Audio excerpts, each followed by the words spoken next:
কি গো, কালকের অষ্টমী মেলাতে কে কে গিয়েছো? আমরা তো চলে গিয়েছিলাম কালকে সলসলাবাড়ি অষ্টমী মেলায়। আর এই মেলা মানেই দই চিড়া খাওয়ার দিন। মেলায় ঘুরতে ঘুরতে হালকা অসুস্থও হয়ে পড়েছিলাম। আমরা কিন্তু একা ঘুরিনি, সাথে মেসো মাসি ভাই সবাই ছিল।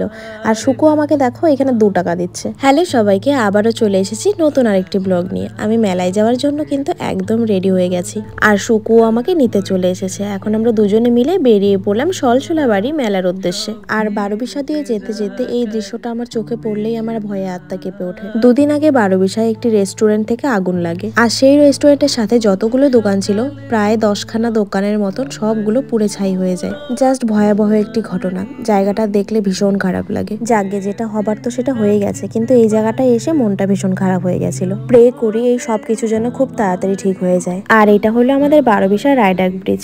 এখানে অলরেডি সকাল থেকে আমাদের এখান থেকে প্রচুর মানুষ এসেছে। এখানে স্নান করে দই চিড়া খেয়ে তারপরে পেছনে আরেকটা মাঠ আছে, ওখানে মেলা হবে। কিন্তু আজকে আমরা আর এখানে যাব না, আমরা যাব আলিপুরদুয়ারের সলসলাবাড়িতে। আগের দিন ব্লগে তোমরা দেখেছিলে প্রচুর ধুলো ছিল, আজকে কিন্তু সেই পরিমাণটা অনেক কম। আর দেখো আমরা চলেও এসেছি সলসলাবাড়িতে। এই মেলাটা কিন্তু রোডের একদম পাশেই পড়ে, মানে তোমাকে সলসলাবাড়ি মেন আলিপুরে যেতেই হবে না, সোজা আসলেই তোমরা এই মেলা দেখতে পাবে। আমাদের স্কুটিটা এখানে পার্কিং এরিয়াতে রেখে আমরা চলে যাচ্ছি মেলার ভেতরে। আর কিছুদিন আগে আমরা মাসিমেশোর বাড়িতে গিয়েছিলাম, তারাও কিন্তু আজকে এই মেলাতে এসেছে। ফোন করে জানতে পারি মাসিমেশো আমাদের জন্য মেইন গেটের ওখানে ওয়েট করছে, তাই আমরাই কিন্তু সেখানেই যাচ্ছি। আর এই যে দেখো মেশো এখানে দাঁড়িয়েই আছে। আজকে কিন্তু মাসি, মেশো, 2 বোন আর সাথে কিন্তু আরেকটি ভাইও এসেছে। এখন আমরা সবাই মিলে একসাথে ঘুরবো। অষ্টমী মেলা শুরু হওয়ার অনেক আগে থেকে মাসিমেশো বারবার ফোন করে বলছে যে এবারের অষ্টমী মেলায় কিন্তু তোমরা এখানেই আসবে, এখানে আমরা সবাই মিলে একসাথে ঘুরবো। তখন থেকেই আমি আর সুকু প্ল্যান করে নিয়েছিলাম যে এবার আমরা সলসলাবাড়িতেই যাব।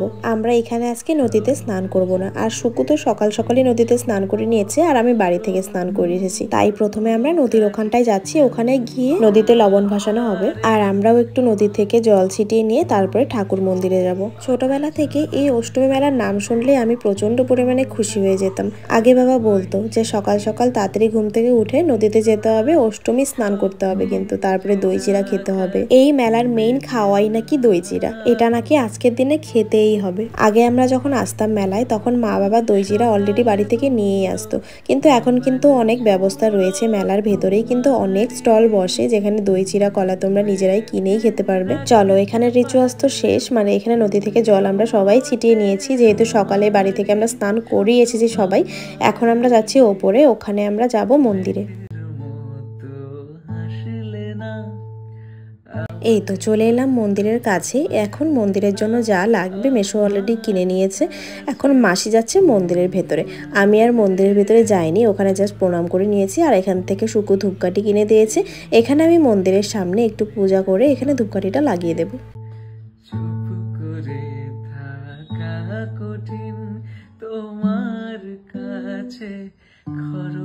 আর এই তো এখন আমরা অবশেষে টিকাটা লাগিয়ে নিচ্ছি। মেলায় ঢোকার পর থেকে একের পর এক এসে জাস্ট আমাদের টিকা লাগাতে চাচ্ছে। আমরা বললাম আমরা পা ধুয়ে আগে মায়ের মন্দিরে যাই, দর্শন করে তারপর আমরা টিকাটা লাগাচ্ছি, কিন্তু ওনারা শুনবেই না। তাই এখন তো মায়ের মন্দিরে দর্শন করাও শেষ আর আমি ধূপকাঠিও লাগিয়ে নিয়েছি, তাই ভাবলাম যে এখন টিকাটা লাগিয়ে নিই। ওখানে সবকিছু হয়ে গেলে এখন আমরা একটা স্টলে চলে এসেছি, এখানে আমরা দই চিড়া কলা এসব খাবো। মেলার নাকি মেইন খাওয়াই আজকে এটা, আর এটা না খেলে তো মেলাটাই অসম্পূর্ণ। তাই সবাই মিলে কিন্তু আমরা দই চিড়া কলা এগুলো খেয়ে নিয়েছি। জানি না তোমাদের কেমন লাগে এটা, কিন্তু আমার ছোটবেলা থেকেই দই চিড়া কলা এসব বড্ড প্রিয়, কিন্তু সাথে যদি একটা কাঁচা লঙ্কা হয় সেটা আরো ভালো লাগে খেতে।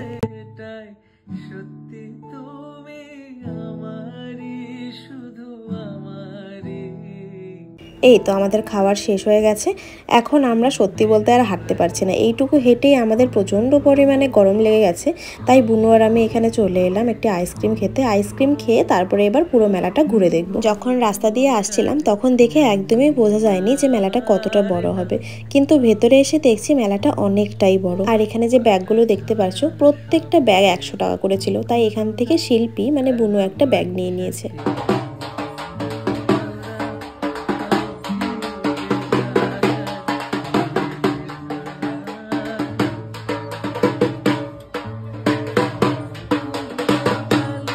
আর ব্যাগের দোকানে ব্যাগ দেখতে দেখতে আমার এই পুচকি এই পুতুল ব্যাগটা ভীষণ পছন্দ হয়েছিল। আমি যদি বাচ্চা হতাম বা কোথায় নিয়ে যাওয়ার মতন ছিল তাহলে কিন্তু আমি এই ব্যাগটা কিনে নিতাম, কিন্তু আমার যেহেতু কোনো কাজের না, কোথাও নিয়েও যেতে পারবো না, তাই কিনলাম না। এখন আমার না হাঁটতে হাঁটতে শরীরটা ভীষণ খারাপ লাগছে। মেলার গলিগুলো দিয়ে একটা আলাদা রকমেরই গরম ছিল, কেমন যেন ভেতর দিয়ে আটকে আসছিল। তাই আমি এখানে চেয়ারটা দেখে এখানে কিছুক্ষণ হেলান দিয়ে শুয়েছিলাম, তারপরে আবার ঠিক হয়ে গেছে জল খাওয়ার পরে। এখন এখানে এসে একটা জায়গায় আমরা সবাই মিলে বসি, আর এই জায়গাটা হলো মেলার একদম শেষ প্রান্তে, যেখানে নদী ছিল সেখানে।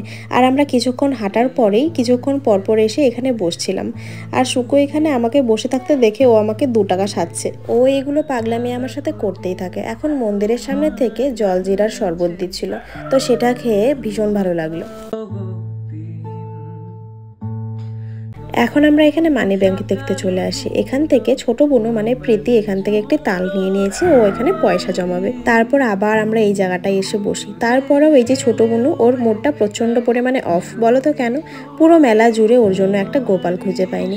ওর ভীষণ পছন্দের, আর ও মেলা থেকে গোপাল নিবেই নিবে। গোপালের একটা মূর্তি যেগুলো প্লাস্টিকের হয় সেগুলো খুঁজে সারা মেলা খুঁজে ফেললাম, তারপরেও পাইনি। আর এই যে দেখো রিমা বুনু চলে এসেছে মেলাতে। ওর ফেসের দিকে ক্যামেরা ধরতেই ও ব্যাগ দিয়ে মুখ ঢেকে ফেলেছে। আর এই জুতোগুলো দেখছিলাম, এই জুতোগুলো সবগুলো 100 টাকা করে। আমার খুব একটা ভালো লাগেনি, মানে জুতোগুলোর কোয়ালিটি মোটামুটি ভালো ছিল। 100 টাকা করে যে এইরকম কোয়ালিটি পাবে এটাই তো অনেক, কিন্তু আমার পছন্দ হয়নি বলে আমি কিনিনি। আর এটা হচ্ছে মেশো, মানে রিমার বাবা। আর এই মেশোর সাথে দেখা হওয়ার পরে মেশো বললো মেশোর নাকি এখনই বাড়ি যেতে হবে।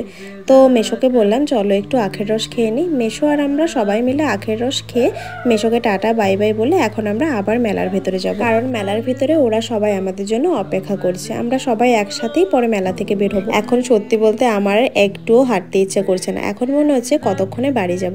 তারপরে মাসি মেশোর সাথে দেখা করে মাসির সাথে সবাই আমরা একসাথে কিছু কেনাকাটা করলাম। অবশেষে আমরা বাড়ি যাওয়ার সময় এই মেলার শেষ প্রান্ত থেকে আমরা এই গোপালগুলো দেখতে পাই, আর আমি ভীষণ খুশি হয়ে যাই। তারপরে এখান থেকে প্রীতিকে একটা গোপাল কিনে দেওয়া হয়, আর এখন দেখবে ওর এক্সপ্রেশনটা। এখন খুশি? হ্যাঁ দেখি। এখন ওর এই হাসি মুখটা দেখে সত্যি আমাদের ভীষণ ভালো লাগছে, কারণ এতক্ষণ থেকে সবাই তো সব কিছু কিনেছে, শুধু ওই এই গোপালটা কিনতে পারেনি। ওর মুডটা ভীষণ অফ ছিল। তাই এখন সব কিছু কেনাকাটা হয়ে গেলে এখন আমরা এখানে চলে এসেছি ভেলপুরি খাওয়ার জন্য।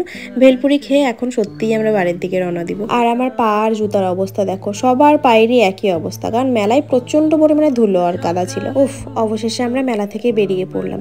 এখন মাসি মেশো ওরা একদিকে যাবে, আমরা একদিকে যাব। মাসি মেশো অনেক করে জোর করেছিল আমাদেরকে যাওয়ার জন্য, কিন্তু যেহেতু অনেকটাই লেট হয়ে গেছে তাই আজকে আমরা যাইনি, আমরা অন্য সময় একদিন যাব। আর মাসি মেশো এখন ওরা চলে যাবে, ওদেরকে টাটা বাই বাই বলে এখন আমরাও বেরিয়ে পড়বো।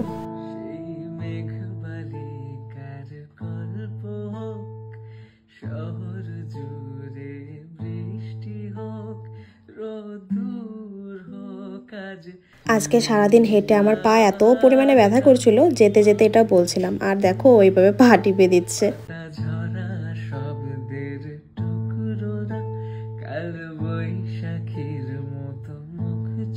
তো এই ছিল আজকের আমার একটি ছোট্ট ব্লগ। তো তোমাদের আশা করি খুব ভালো লেগেছে। তো চলো দেখা হচ্ছে পরে সুন্দর একটা ব্লগে।